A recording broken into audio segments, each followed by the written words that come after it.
What a wonderful expression of optimism in the face of such a dire situation. I'm Roger and this is Bookshook, and in this episode I discuss the second half of February's book, One Day in the Life of Ivan Denisovich, translated by Ralph Parker. So each month I take a book I've never read, split it in two and discuss each half on the second and last Fridays of the month. I do a first impression summary alongside my thoughts and reactions and then raise any interesting ideas so far that I've seen in the novel. Be aware there may be spoilers. I'd love to share your thoughts and ideas at future episodes, so please leave a comment or start a conversation below, or if you're listening to the episode, send an email to bookshook@yahoo.com. Welcome to Bookshook. So this episode is all about the second half of One Day in the Life of Ivan Denisovich from page 72, where it says, "The shop was quiet." Now, Tyrion, he's explaining how he was thrown out of the army because it was discovered that his parents were kulaks. Now, kulaks were rich peasants. From Wikipedia, it says the following, quote, "During the first 5-year plan, Joseph Stalin's all-out campaign to take land ownership and organisation away from the peasantry, peasants with a couple of cows or 5 or 6 acres, more than their neighbours, were labelled kulaks. In 1929, Soviet officials officially classified kulaks according to subjective criteria, such as the use of hired labour. Under dekulakization, government officials seized farms and killed most registers, deported others to labour camps, and drove many others to migrate to the cities following the loss of their property to the collectives." Now, the army chiefs viewed Tyrion as, quote, "a deceiver of Soviet power," for hiding from his family background. He explains how he hid in a train compartment by a group of students all the way to Novosibirsk. Quote, "I was able to show my gratitude to one of them later," one of the students, "who was swept up by the Kirov wave in 1935. She was just about done in, working in a hard labour team, and I got her fixed up in the tailoring shop." He goes on, "I came up to our house at night. Through the back garden I left the same night. I took my little brother with me, went off with him to warmer parts, to Frunze. I had nothing to give him to eat, and nothing for myself either. In Frunze some road workers were boiling asphalt in a pot, with all kinds of riffraff and waifs sitting around. I sat down among them and said, 'Hey, you gents, take on my little brother as a learner. Teach him how to live.' They took him on. I'm only sorry I didn't join the crooks myself." And what a tragic backstory for poor Tyrion. Now, it's described in detail how the wall is made in the camp and the constant worry of the mortar setting too soon in these icy conditions. Now, I've noticed that Zhukov has not complained once about his illness. He truly is a remarkable and very stoic character. Dare, who's one of the prisoners, D-E-R, not a particularly nice prisoner, comments on how Tyrion will get another term if they find out they've covered the windows with roofing felt. Tyrion shuts him up with, quote, "Your time for giving terms has passed, you rat. If you say a word, you bloodsucker, this is your last day on earth. Remember that." Zhukov, because he doesn't want to waste any mortar, carries on working in order to help the team. Quote, "He worried about anything he could make use of, about every scrap of work he could do. Nothing must be wasted without good reason." He really is a super guy. Tyrion says, quote, "Why do these rats make the workday so short? We're just getting into our stride when they call it off." They're such team players. Now, Zhukov runs back to the roll call after finishing off the mortar and stares at the moon. There's a bit of an empirical philosophy ensuing when Zhukov makes the case that there is a new moon every 4 weeks. Zhukov says, quote, "In our village, folk say God crumbles up the old moon into crumble the moon and stars. Why?" And the captain laughs and interrupts with, "What savages, I've never heard that. Then you believe in God, Zhukov?" And Zhukov says, "Why not? Hear him thunder and try not to believe in him." But the captain says, "Why does God do it?" And Zhukov says, "Do what?" "Crumble the moon and stars. Why?" And Zhukov says, "Well, can't you understand? The stars fall down now and then. The gaps have to be filled." They're kept waiting by a missing person, a Moldavian spy. Now it transpires that he'd fallen asleep and the other prisoners had to wait over half an hour for him in these freezing conditions. He's not popular, to put it mildly.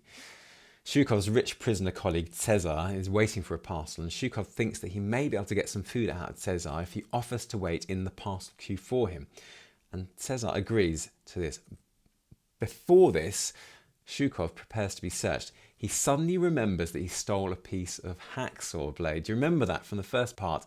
It was just before the end of the first half, and it was one of those unanswered questions. Will it be discovered? Shukov thinks that he can just drop it. It will be discovered, but he'll get away with not getting the blame. If it is discovered on his person, he could get 10 days in the cells. Ultimately, he decides to confidently hide it and step forward since, quote, "What a pity to throw it away. Why, he could make a little knife out of it, very handy for cobbling or tailoring." Good luck, Shukov. I am rooting for you. I'm really picking up hoarding tendencies in Shukov, not wanting to waste the mortar, not wanting to waste anything. But I guess that is what prison life does to you.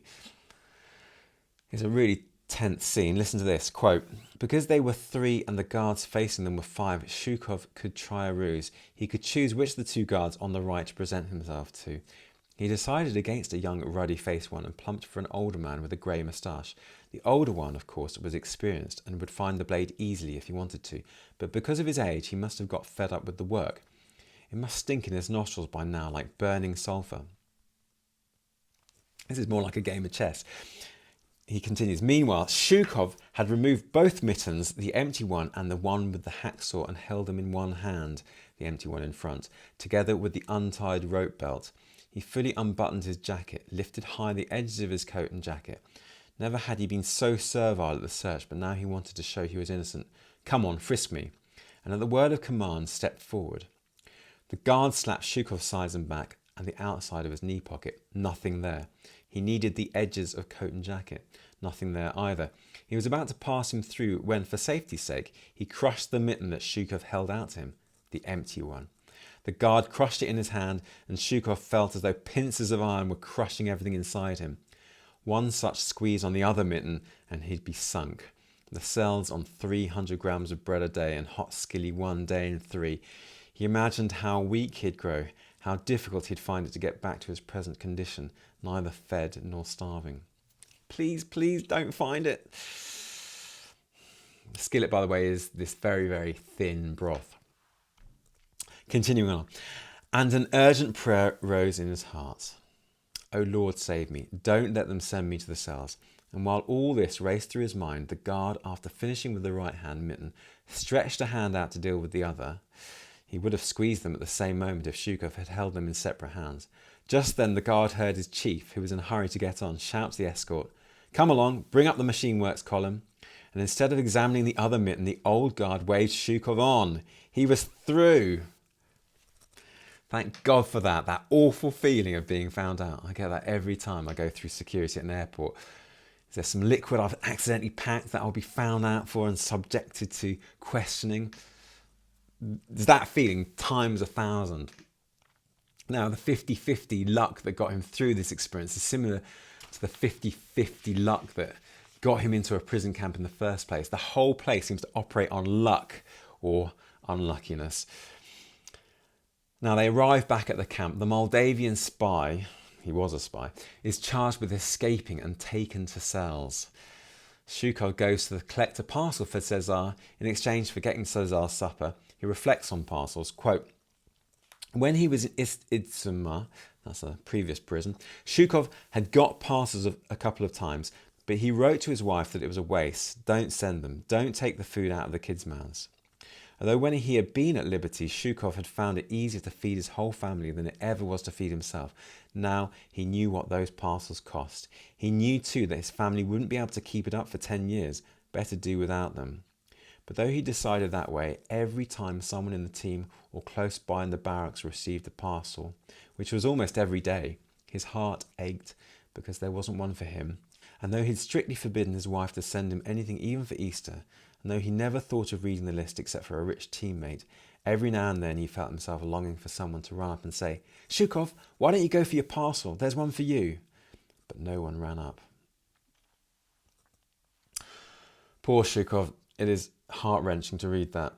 Now he gets back to his bed and feels for the little piece of bread that he stored in his mattress in the morning. It's still there, thank God.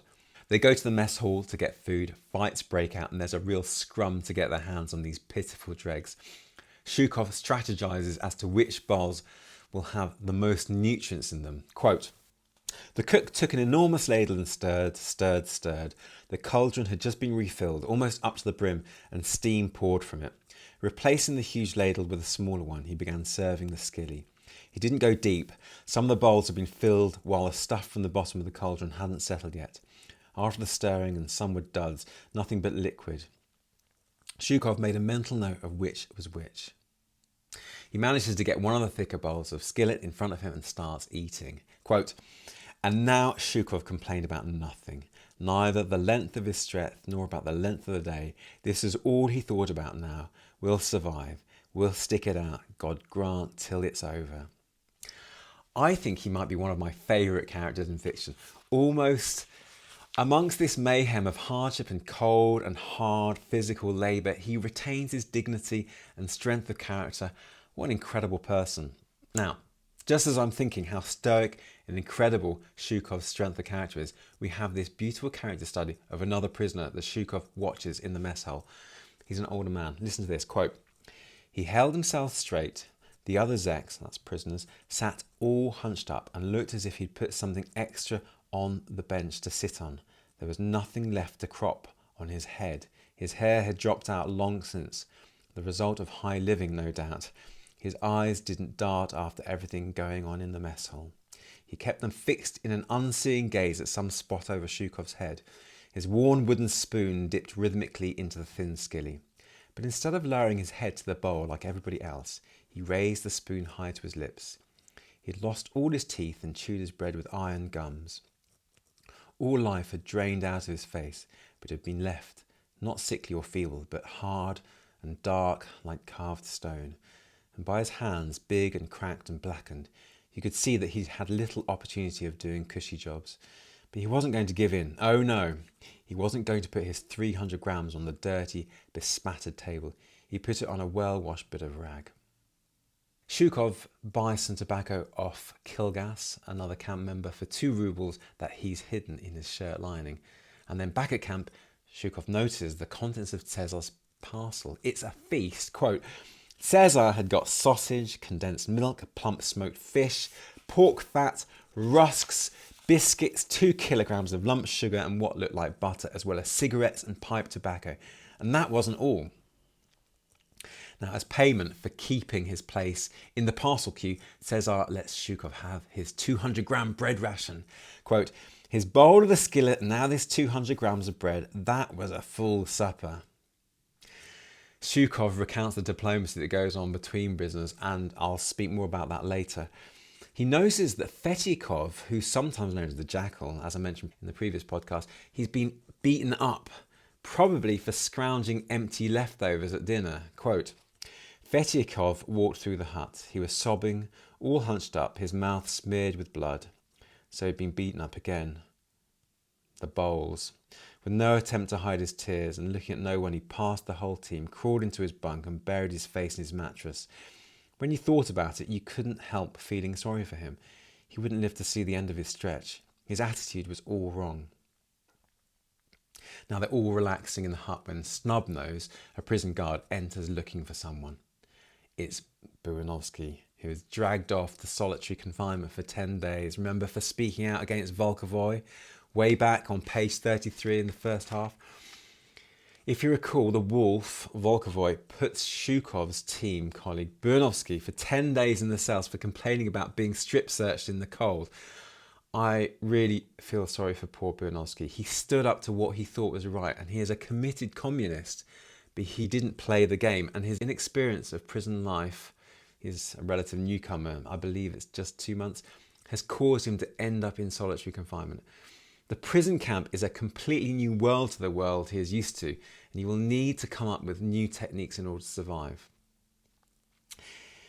Listen to this quote, "The captain looked around. Should he take his coat? Anyway, they'd strip it off him when he got there, leaving him only his jacket. Better go as he was."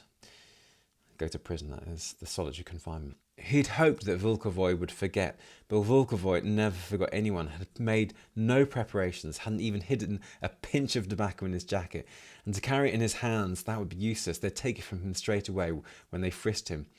All the same, Cesar slipped him a couple of cigarettes as he put on his hat. "Well, brothers, goodbye," said the captain, with an embarrassed nod to his teammates, and followed the guard out. A few voices shouted, "Keep your pecker up." But what could you really say to him? They knew the cells, the 104th did. They'd built them, brick walls, cement floor, no windows, a stove they lit only to melt the ice on the walls and make pools on the floor.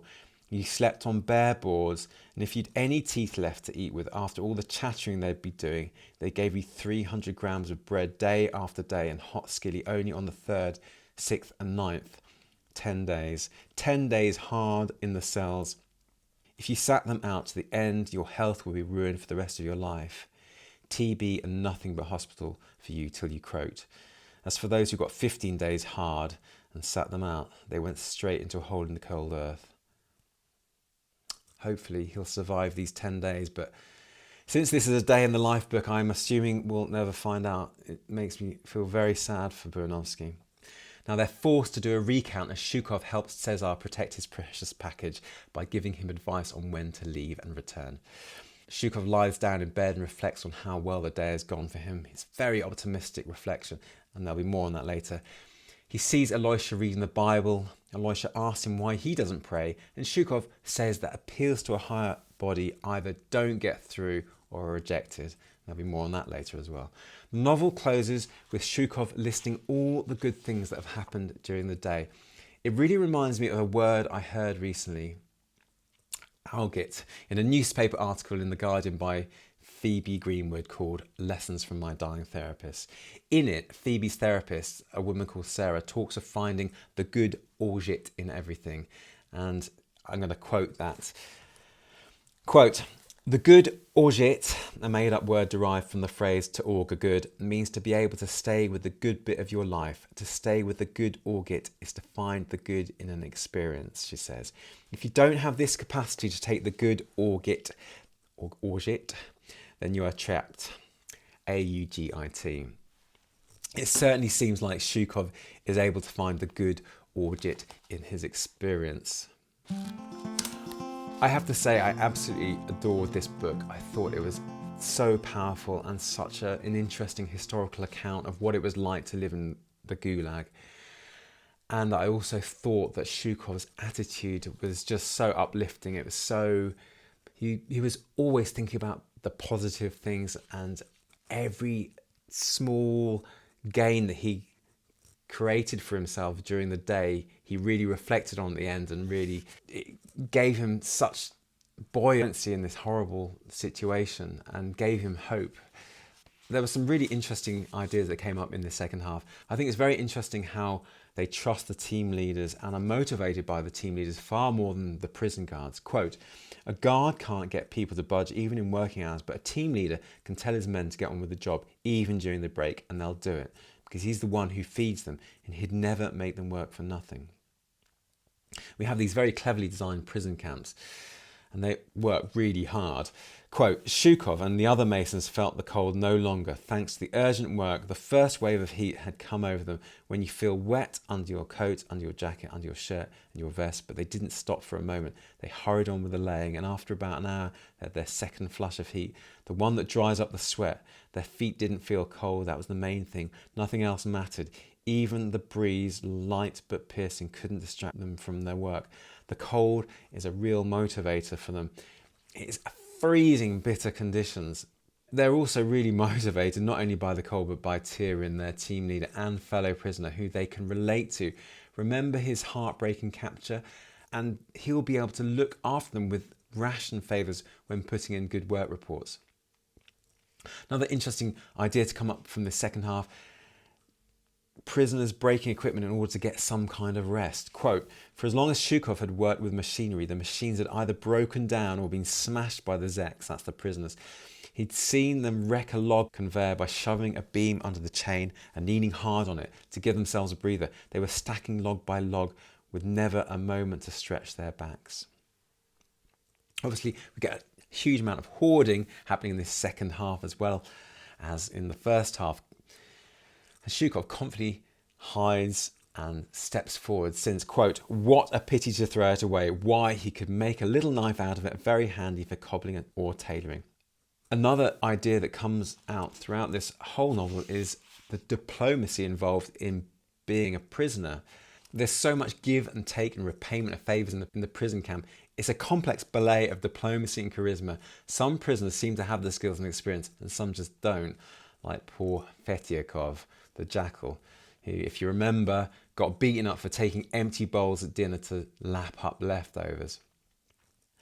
And remember, Zhukov and Cesar had the interaction involving the parcel, and Zhukov compares it to a host of other minor services that are paid for. Quote, and there must be something for services like Zhukov's, and he goes on to describe these other services. Something to the bath attendant for issuing with decent underwear, not much but something. And for the barber who shaves you with paper, for wiping the razor on, he usually does it on your knee. Not much to him either, but still 3 or 4 fags. And at the culture education department for your letters to be kept separate and not lost. And if you want to fiddle a day or two and lie in bed, instead of going to work, you have to slip the doctor a trifle. But what about the neighbour you share a locker with?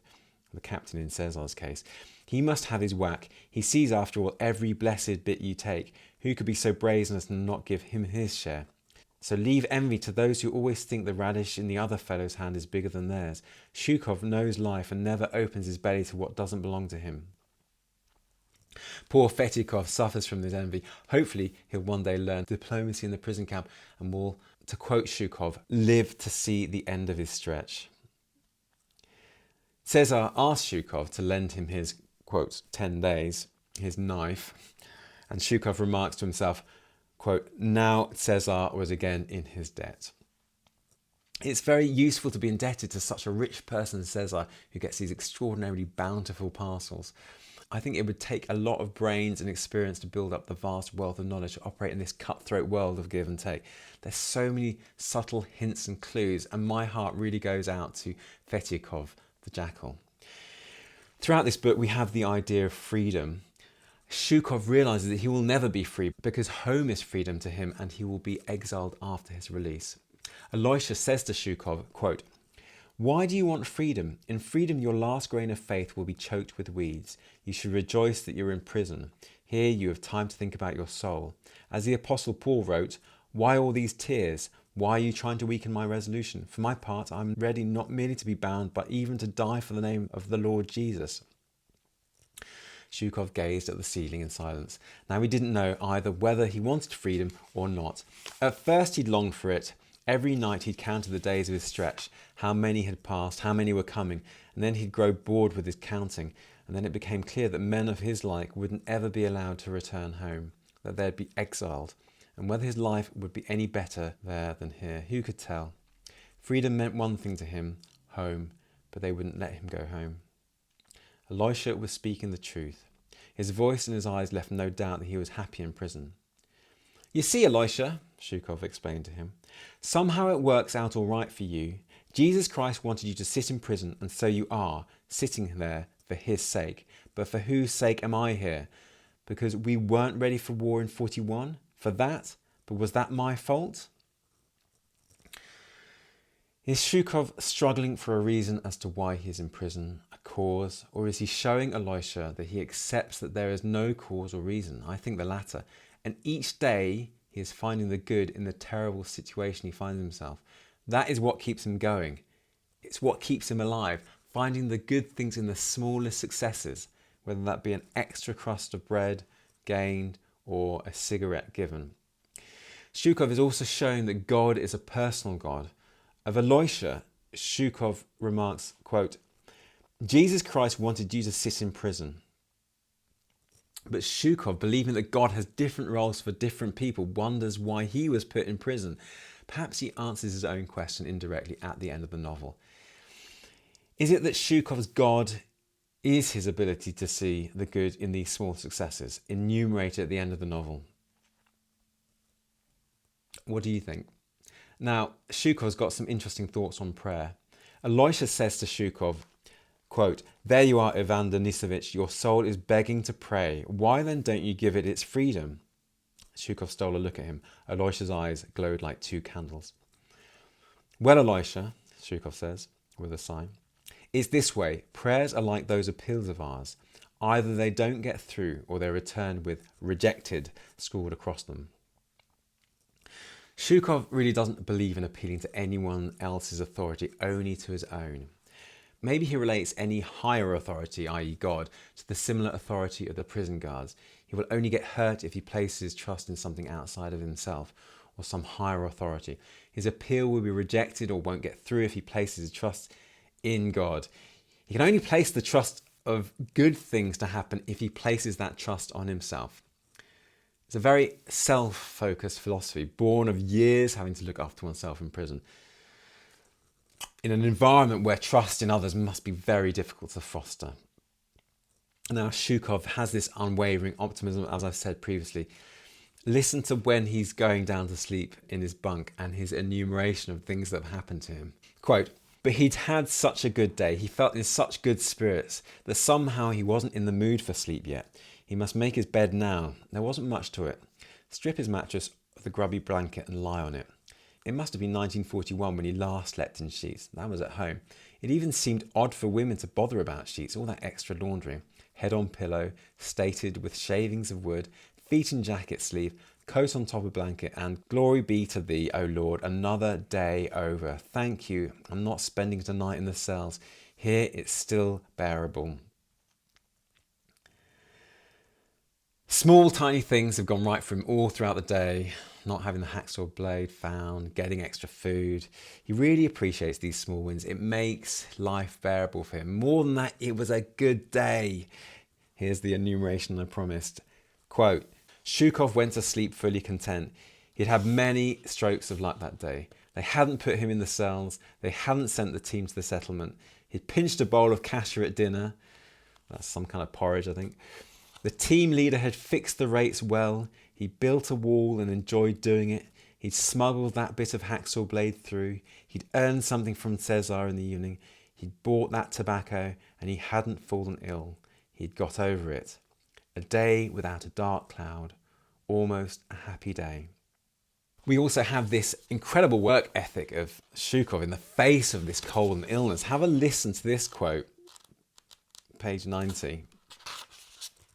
Zhukov noticed there was little mortar left in Kilgas's hod. He didn't want to waste it, but was worried that the team leader might be reprimanded if the trowels were handed in late. Listen, lads, he said, give your trowels to Gopchik. Mine's not on the list. There's no need to hand it in. I'll keep going. Tyrion said with a laugh, how can we ever let you out? We just can't spare you. His humanity and spirit are exemplary. He is the living embodiment of Beethoven's Ode to Joy. Quite remarkable. Especially since I've just spent a day in bed with a slight temperature.